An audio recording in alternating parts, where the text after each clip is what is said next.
সকাল সকাল আজ বের হয়ে গেলাম সাফাকে স্কুল থেকে আনার জন্য। এখন 9:30 বাজে, বেশ ঠান্ডা আর বাহিরে অনেক বাতাস। সকালে ভোরে বাচ্চাটা যখন স্কুলে এসেছিল 6:30 বাজে, কি ঠান্ডা ছিল। তো ভাবছিলাম মেয়েটার আবার ঠান্ডা লাগে কিনা, তো শীতের কাপড় পরিয়ে দিয়েছিলাম। এখনও অনেক ঠান্ডা। সামনেই পরীক্ষা চলে এসেছে, 1 তারিখ থেকে ওদের পরীক্ষা শুরু। স্কুলে ছাত্রছাত্রীদের উপস্থিতি অনেক কম। এই তো দেখুন, আমি চলে এসেছিলাম হেড স্যারের রুমের পাশে। এখানে খালার কাছ থেকে আমি অ্যাডমিট কার্ড নিব সাফার। ওর অ্যাডমিট কার্ড হারিয়ে গিয়েছে, সেটা নিয়ে আবার ওর ক্লাস টিচার কাছে জমা দিতে হবে, আবার ফি দিতে হবে 200 টাকা। তো এখান থেকে শেষ করে সিপি থেকে কিছু কেনাকাটা করলাম, বাসায় চলে যাচ্ছি, রান্না বান্না করতে হবে। আজকের মাংস একদম ভালো হয়নি। কাটতে কাটতে আমি কি ফেলবো আর কি নিব আমি বুঝতে পারছিলাম না। আর এত ময়লা, মাংসের মধ্যে এত ময়লা লাগা ছিল, একদম বাজে হয়েছে। 1.5 কেজি মাংস কাটার পরে মনে হয় সর্বোচ্চ 250 গ্রামের মতো এখান থেকে মনে হয় ফালানোই গেল। ধুয়ে নিচ্ছি আর কি ভালো করে,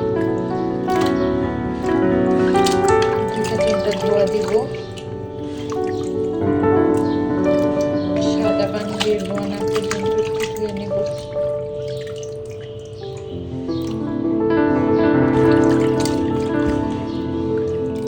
আর মাংসের সাথে মাথার মাংস মিক্সড করা।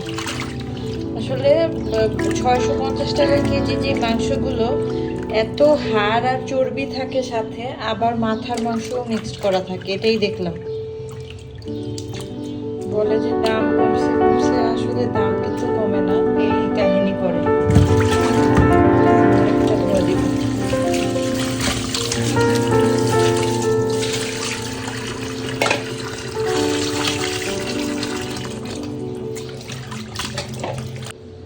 আমার মাংস ধুয়ে নেওয়া শেষ। এদিকে পেঁয়াজ কেটে নিয়েছি, রসুন ভিজিয়ে দিলাম, একটু পরে রান্না বসাবো।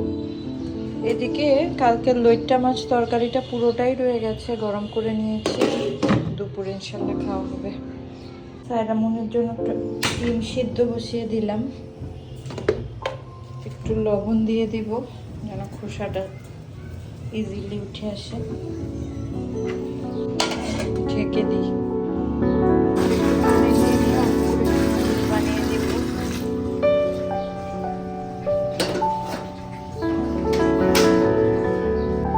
আম্মু যে খাগড়াছড়ি থেকে চা পাতাটা এনেছিল হোসেনটি, এটা সম্ভবত চট্টগ্রামের চা। পাতাগুলো অনেক ভালো রং হয়, তাই আমি প্রায়ই আনাই। তো চা পাতা শেষ, এটা একটু ঢেলে নিই।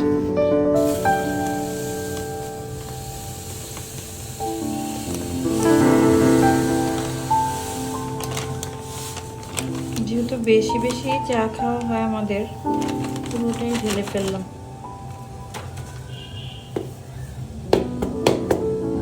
পাতাগুলো কত বড় বড়, সুন্দর ঘ্রাণ। পানি গরম হয়ে গেছে, নুডলসটুকু দিয়ে দিই। অর্ধেক নুডলস আছে, ও এখনো পুরো প্যাকেট আগে খেতে পারতো, এখন খায় না। যেহেতু সাথে একটু ডিম দিব সিদ্ধ করে, তো হাফ প্যাকেটে দিলাম। একটু মুরগির বুকের মাংস, এটা ভিজিয়ে দিচ্ছি। বিকালের জন্য একটু চিকেন স্ট্রিপস বানাবো। সাফামনির পরীক্ষা সামনে, পড়ার চাপ একটু বেশি। এখন ওকে ভালো ভালো নাস্তা না দিলে হবে না। নুডলস হচ্ছে, অল্প একটু মশলা দিয়েছি, যেহেতু সাফা সায়রা স্পাইসি খেতেই পছন্দ করে, তো চেষ্টা করি সল্টটা একটু কম দেওয়ার জন্য। এইদিকে আমার ডিম সিদ্ধ হয়ে গেছে, এবার নামিয়ে নিব। এই যে এভাবে ডিমের ভিতরটা এরকম জুসি থাকবে, এভাবেই খেতে পছন্দ করে মাশাআল্লাহ। আমি নিজেই কিন্তু এভাবে খেতে পারি না, কিন্তু কি বুঝে বাচ্চারা এখন খালি কোরিয়ানদেরকে ফলো করে। আমি আর একটু ডিমের মধ্যে নতুনত্ব আনি। তো গরুর মাংসগুলো একটু সুন্দর পানি ঝরে গেছে, দিয়ে দিলাম। মাংসগুলো একদমই ভালো লাগে না, তো পেঁয়াজ এখান থেকে দিয়ে দিব। আলু দিয়ে রান্না হবে, পেঁয়াজের পরিমাণটা একটু কম দিব, এত বেশি পেঁয়াজ দেব না।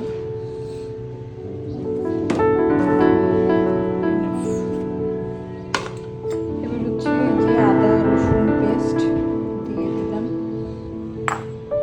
আর এখানে হচ্ছে আমি হলুদ মরিচ লবণ ভাজা জিরার গুঁড়ো আর হচ্ছে গরম মশলা দিয়েছি। এখানে এলাচ দারচিনি লং আর তেজপাতা আছে, সবকিছু দিয়ে দিচ্ছি। আলু সাথে অ্যাড করবো তো, এর জন্য আমি হলুদ মরিচের পরিমাণটা একটু বাড়িয়ে দিয়েছি। সয়াবিন তেল, আমি গরুর মাংসটা সরিষার তেলেও রান্না করতে পছন্দ করি, কিন্তু আলু দিয়ে রান্না করলে আবার সাদা তেল দিয়ে রান্না করলে ভালো হয়। এগুলোকে এবার ভালো করে মেখে নেব। মাখানোর কাজটা হাতে করলেই আসলে ভালো হয়। আজকের মাংসগুলোর সাথে যেহেতু মাথার মাংস আছে, ভয় পাচ্ছিলাম কখন আবার আমার হাতে আবার কখনো তেল কখনো হাড় এগুলো ঢুকেই যায়, হাত কেটেই যায়। তো এই তো সুন্দর করে মাংসগুলোকে মেখে দিব। মাংস মাখানোর সময় খুব সুন্দর একটা স্মেল বের হচ্ছে, ওই ভাজা জিরার গুঁড়োটা দেওয়ার কারণে এই স্মেলটা এত সুন্দর হচ্ছে।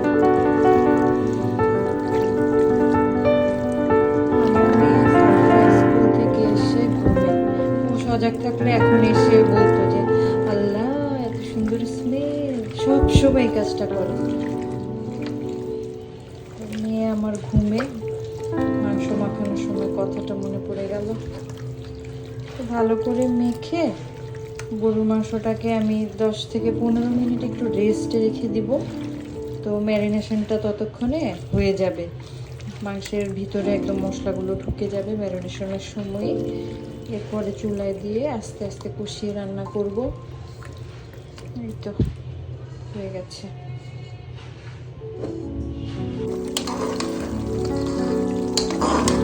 মাংসের ভিতর থেকে পানি বের হয়ে আসছে, এটা দিয়েই মাংস সিদ্ধ হয়ে যাবে।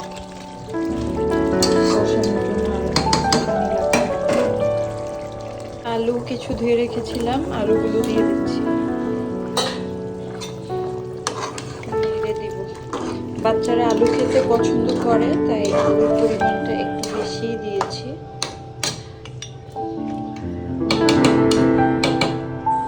গরুর মাংস রান্না শেষ, কয়েকটা কাঁচা মরিচ দিয়ে দিলাম, উচ্চালে নামিয়ে ফেলবো।